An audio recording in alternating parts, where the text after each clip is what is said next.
2 spoon அளவு துவரம்பருப்பு, 1/2 spoon ஜீரகம், 1/2 ஸ்பூன் மிளகு, 3 வரமிளகா இதை போட்டு நல்லா வறுத்துக்கலாம்.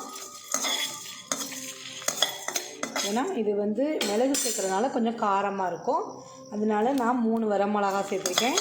உங்களுக்கு காரம் அதிகம் பிடிக்கும்னா நீங்கள் எக்ஸ்ட்ரா மிளகா சேர்த்துக்கலாம். இதில் ஒரு கொத்து கருவேப்பிலை சேர்த்துக்கலாம்.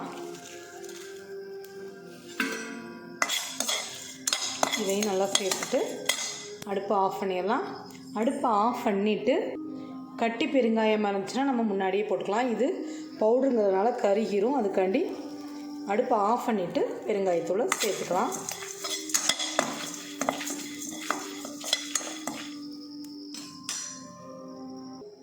இந்த மாதிரி இடிக்கிற கல்லை வச்சு நம்ம இதை நல்லா நுணுக்கிக்கலாம். உலக்கு அரிசி எடுத்துக்கலாம். இது பச்சரிசி உலக்கரிசி எடுத்துருக்கேன். இதை மிக்சியில் நம்ம உடச்சி எடுத்துக்கலாம். ரொம்ப நைஸாகவும் இல்லாமல் ரொம்ப பெருபெருக்கையாகவும் இல்லாமல் ஒரு அரைச்சிக்காம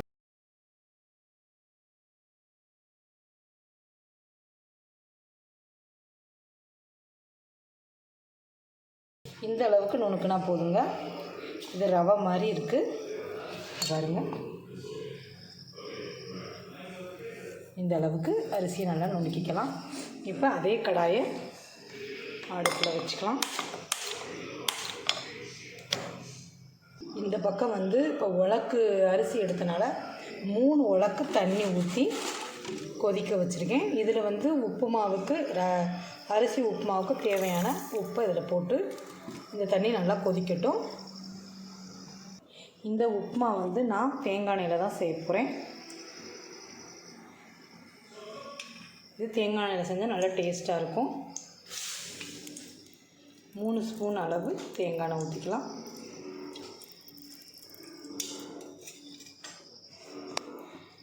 தேங்காய் எண்ணெய் சூடானதுக்கப்புறம் கடுகு பொரிஞ்சதுக்கப்புறம் உளுந்தம்பருப்பு,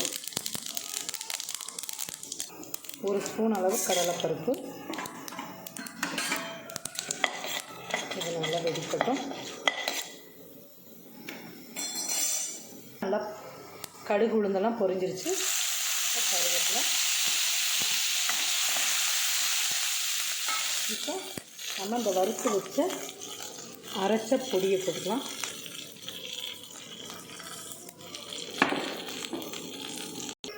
வறுத்து நம்ம இடிக்கிற கல்லில் வச்சு இடித்து அந்த பொடியை சேர்த்துக்கலாம்.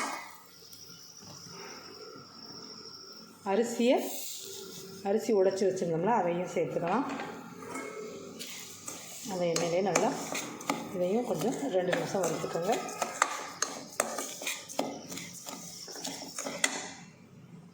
இப்போ ஒரு அரை மூடி தேங்காய் துருகி வச்சுருக்கோம்.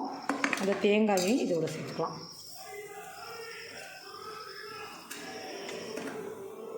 இந்த தேங்காய் போடுறதுனால ரொம்ப டேஸ்ட்டாக இருக்கும் இந்த உப்புமா. இதுக்கு நம்ம வெங்காயம், பச்சை மிளகாய் அதெல்லாம் சேர்க்க போகிறதில்ல.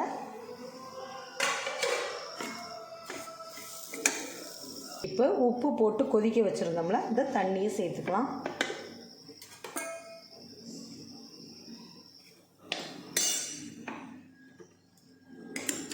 நல்லா இப்போ உலக்கரிசிக்கு நமக்கு 3 அளவுக்கு தண்ணி ஊற்றணும்.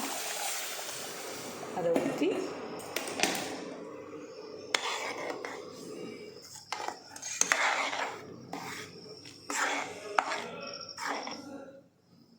இப்போ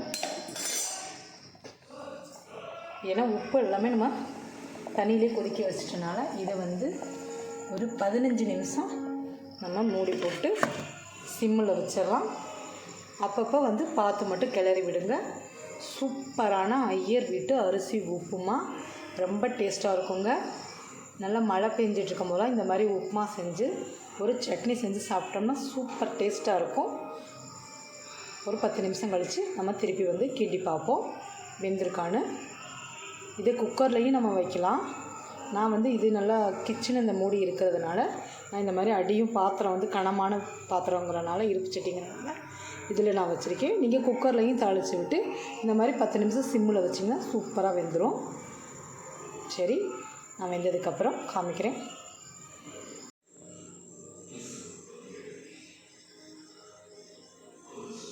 பத்து நிமிஷம் ஆயிடுச்சுங்க. நல்லா வெந்துருச்சு சூப்பராக. லாஸ்ட்டாக நம்ம ஒரு ஸ்பூன் நெய் விட்டோம்னா இந்த வாசம் நமக்கு சாப்பிடும்போது ரொம்ப டேஸ்ட்டாக இருக்கும். அதனால் ஒரு ஸ்பூன் நெய் விட்டுருக்கேன்.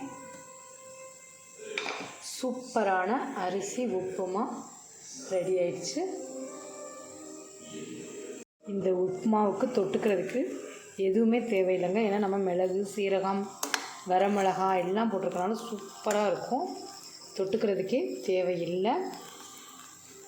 இருந்தாலும் நம்ம வீட்டில் உள்ளவங்க கேட்பாங்கள்ல, அதுக்காண்டி கொஞ்சமாக வரமிளகாய் போட்டு தேங்காய் சட்னி அரைச்சிருக்கேன்.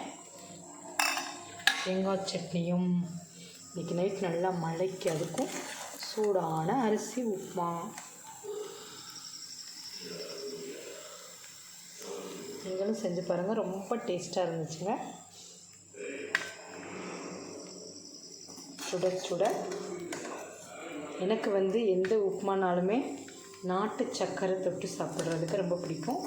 நான் நாட்டு சர்க்கரை தான் தொட்டு சாப்பிட போகிறேன்.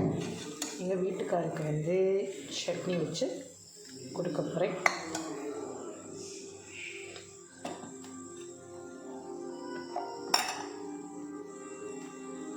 நீங்களும் இந்த மாதிரி உங்கள் பசங்களுக்கு செஞ்சு கொடுத்து சுட சுட மழைக்கு சூப்பரான அரிசி உப்புமா ஐயர் வீட்டு ஸ்டைலில் செஞ்சுருக்கோம். நீங்களும் செஞ்சு பார்த்து எப்படி இருக்குன்னு எனக்கு கட்டாயம் கமெண்ட் பண்ணுங்கள்.